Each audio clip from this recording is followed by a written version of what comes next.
जादूगाराची गोष्ट। एका गावात एक हुशार आणि गुपितांनी भरलेला जादूगार राहत होता। त्याचं नाव होतं विक्रमजादू। तो रोज सकाळी डोंगराच्या वर असलेल्या आपल्या लहानशा झोपडीतून खाली गावात येत असे। गावकरी त्याच्याकडे औषध, चमत्कार आणि मदतीसाठी यायचे। एक दिवस गावात एक विचित्र संकट आलं।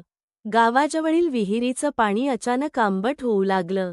लोकांना पोटदुखी, उलट्या व्हायला लागल्या। कोणीही काही करू शकत नव्हतं। तेव्हा सगळे गावकरी विक्रमजादूच्या झोपडीत गेले आणि त्याला विनंती केली, आमच्या गावाला वाचव, जादूगार। विक्रमजादूने आपली जादूची काठी, मोठं पुस्तक आणि एक चमकणारी बाटली घेतली। तो विहिरीजवळ गेला। तिथे त्याने मंत्र म्हटले, ओ पाण्याच्या राणी, साक्षात्कार घडवून आणी। अचानक विहिरीतून एक पाण्यातली परी प्रकट झाली।